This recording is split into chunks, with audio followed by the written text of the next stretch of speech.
बूढ़ा शेर और चालाक लोमड़ी। एक समय की बात है। एक बूढ़ा शेर जिसका नाम विकराल था अब उतना तेज नहीं रहा था कि शिकार भागकर पकड़ सके। उसने सोचा कि क्यों ना दिमाग का इस्तेमाल करके शिकार को अपने पास बुलाया जाए। वहीं पास की झाड़ियों में एक गीदड़ रहता था जिसका नाम था लल्लन। लल्लन इतना चालाक था कि वो शेर के छोड़े हुए मांस पर ही ऐश करता था। शेर की चाल। एक दिन विकराल ने लल्लन को बुलाया और बड़े प्यार से कहा, लल्लन भाई, मैं अब बूढ़ा हो गया हूं और पश्चाताप करना चाहता हूं। मैंने तय किया है कि जो भी जानवर इस नीली गुफा में रात बिताएगा, मैं उसे जंगल का अगला राजा बनाने में मदद करूंगा। लल्लन समझ गया कि शेर उसे गुफा के अंदर बुलाकर नाश्ता बनाना चाहता है। उसने मुस्कुराते हुए कहा, हुजूर, ये तो नेक विचार है। मैं अभी जाकर बाकी जानवरों को खबर देता हूँ। गीदड़ का दांव।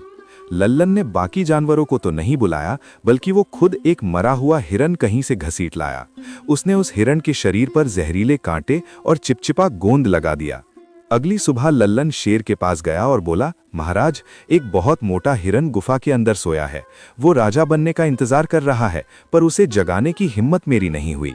धोखे का नतीजा। भूखा शेर बिना सोचे समझे अंधेरी गुफा में कूदा और उस हिरन पर झपट पड़ा। जैसे ही उसने दांत गड़ाए, जहरीले कांटे उसके जबड़े में चुभ गए और गोंद की वजह से उसके पंजे जमीन से चिपक गए। शेर दर्द से चिल्लाया, लल्लन, ये क्या बदतमीजी है। बाहर से लल्लन ठहाका मारकर बोला, महाराज, आपने मुझे राजा बनाने का लालच दिया और मैंने आपको परोसा हुआ शिकार दिया। हिसाब बराबर। जो धोखे की बुनियाद पर महल बनाना चाहता है, उसे कांटों पर ही सोना पड़ता है। कहानी का सबक, द मोरल।